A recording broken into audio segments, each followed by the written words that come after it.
Me right. In Jesus' name I pray, amen. Amen. So, war. All right. Does anybody know what war is? You know the dictionary definition, but do you know the spiritual definition? You know what I'm saying? A lot of times when I first learned how to war, it was when my grandmother was in the hospital. And all I could do was cry. My mother said war. And I know that what she did was she put on Tasha Cobbs. And she told me to sing. Now, I don't like singing. I really don't like singing in front of people. So she said, sing, you better sing. And I didn't really want to because I'm in my place where I'm like, okay, I don't feel like singing. I feel like crying out and I feel like getting it out because I'm mad. I'm really, you would place my godmother my grandmother in the hospital. But when I learned to war, I noticed that my whole mindset had been readjusted. So first, when you're in war, you have to acknowledge. You have to acknowledge that God is the one who is working through you. You have to acknowledge that first, you're in war. You have to acknowledge there is an enemy because in order to be in war, you don't fight against things that don't exist. They think you crazy. You have to acknowledge that there's an enemy. The enemy comes to kill, steal, and destroy. So if you have the mindset that, I'm walking in war and I'm finna get it because I'm an OG, no. The enemy is standing right here saying, so you think you big and bad? Oh, really? But I placed your grandmother in the hospital, so now what you gonna do? Oh, really? Well, your mother got in a car accident and she's not here. Now what you gonna do?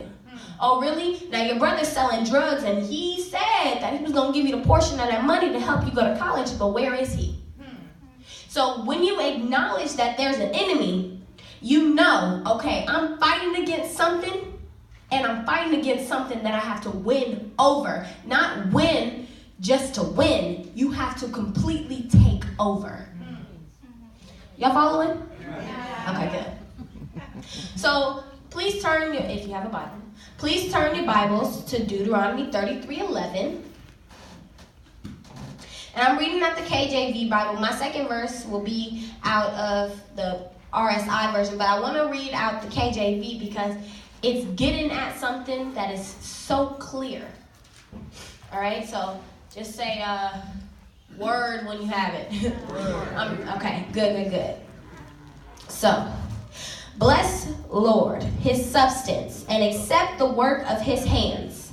Smite through the loins of them that rise against him, and of them that hate him, that they rise not again.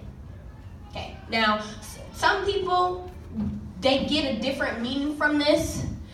What I got from it is that when you go to battle with Satan, like I said, you're taking over. You must go into war thinking that when I get here, when I show up, you're done. You're dead to me. Keep playing, Satan. Keep playing. Because what you are going to do is when you go in there, you have to go in there with a game face. You can't go in there, okay, my mama told me that I had to war. I got a party to go to in like half an hour, so I'm going to get this done. You just pretend that you're on the floor. Just get there. No. You go in there like you have already won. Amen. Because you have. You have God literally not only standing over you, he's standing under you, he's standing through you, and he's standing right by you. So if you really believe that God is right here, why would you go in there looking all sad and pitiful? Because you're going against everything that you just said. So when you go into this war, not only do you have to choose, am I with you, God? Or am I against you? Because God does not like lukewarm Christians. It's either black or white, not 50 Shades of Gray. Pick one. All right? So the purpose of spiritual warfare is to completely shut down the enemy. You have to acknowledge the difference between war and spiritual warfare. All right? So the dictionary definition of war is state of armed conflict between different nations or states, or different groups in a nation or a state. Spiritual warfare is the concept of fighting against the work of preternatural, which is beyond what is normal or natural evil forces. So there are just, it's a lot, because a lot of people don't understand the difference between war and warfare. And although they seem like they have the same meaning, do realize he said between nations or states. Not only are you a nation or a state, because you are God's people too. So just like he carried Israel on his back, you carry Israel on your back. Those are your ancestors. You're making them proud. But not only are you making them proud, you're making him proud. So you carry him on your back. So when you go into war, you carry him on your back, saying, I got God right here, and I'm protecting him, and I'm going into fighting for him. Not for me, for him. Not for you, for him. Amen. So you're going against preternatural evil forces, and of course, when you get there, you're like, what? What? Are you sure I'm supposed to be here? I think you were talking to somebody else. Okay. And God is like, I didn't ask you all that. He shuts you down, and I've actually done that many times. He'll tell me to do something, and I'm like, wait. You can't be talking to me. Because some of the stuff he tells me to do, I'm just like, are you serious? You want me to jump off a cliff and try to save myself? What? Okay. All right, Father. All right. Because you have to trust him. And when you go into war, you're by yourself. Basically, Satan is attacking your mind because you are a child of God. Satan don't like God. That's a known fact. Come on now. He's attacking your mind. So when you go with God on your back, focus on your mind and focus, okay, I'm in this state. I know. And I know that I can overcome it. Which leads me into my second thing. Acknowledge you can overcome it because God is in you. God is over you. God is beside you. You know what I'm saying? Right. So when I was talking about war, I'm going to give you guys the usage. So the Greek noun polemos, or war. Guess what? It occurs 18 times in the New Testament, 9 of which are in Revelation. Now, everybody knows the book of Revelation, right? Revelation. See, that's how you know that God was just using people, because when you look at Revelation, it's just like, who writes this? Like, how can you just come up with something and it's so complex in its wording, but yet so simple?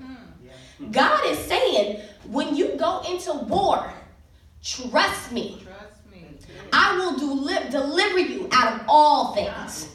Which means you can't backtalk God and then say, okay, well, I mean, he's not really messing with me no more, so can I go? You cannot do that. Not at all.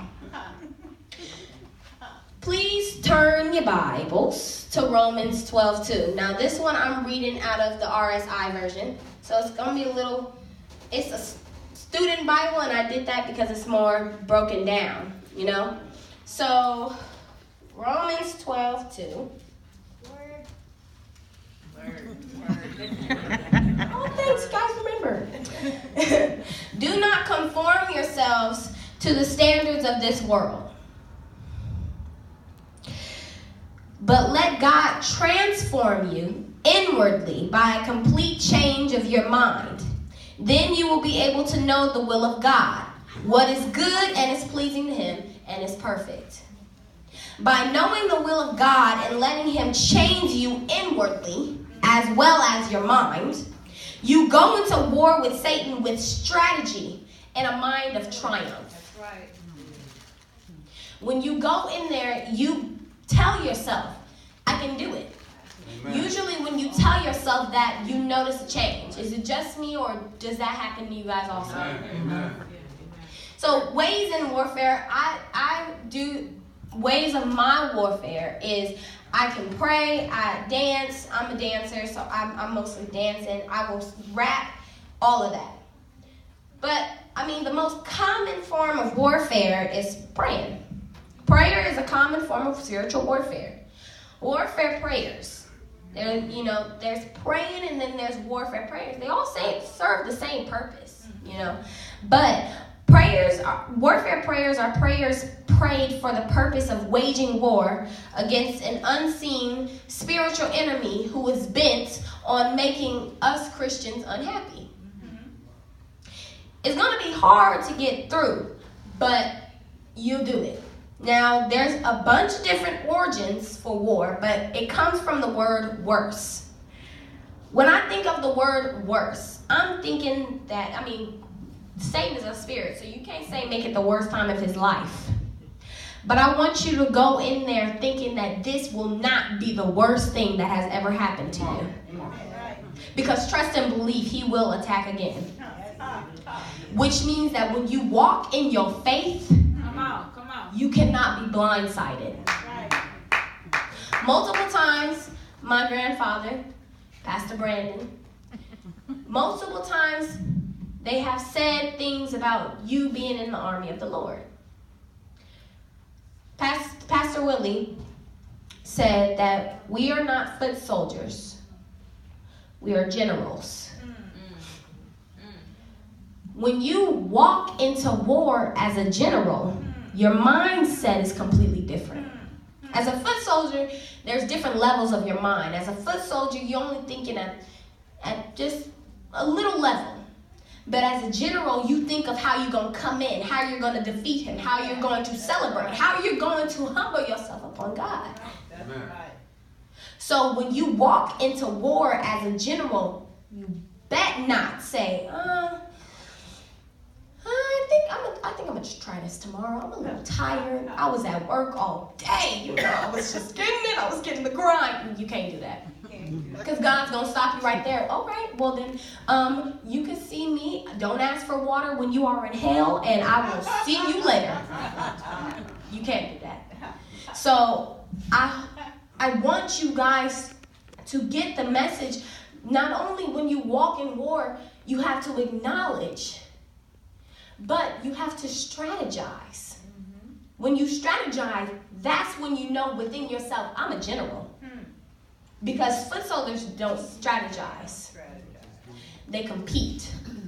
And by competing, all they want to do is win. Generals, even if they lose, they'll come back and say, all right, so what were the losses? We took out about 250, but that other 1,000, we got to do better. So when you do that, you have to think. All right, so with this, I'm going to do a little closing prayer. I have this little book here. Great book. It's called Prayer Points. And the topic was battling evil. In war, you battle. Because with battling, you're able to, you're letting yourself to go through and accept that I'm in war. All right? So I want you guys to repeat after me. Lord, evil forces are amassing all around me, surrounding my work, my friends, and even my family, in personal and frightening ways. It thrills me to read the words that in the end times the Lamb will overcome evil, and that I, as one of his followers, will be with him when he wins his great victory. I claim his promise that as the light will break forth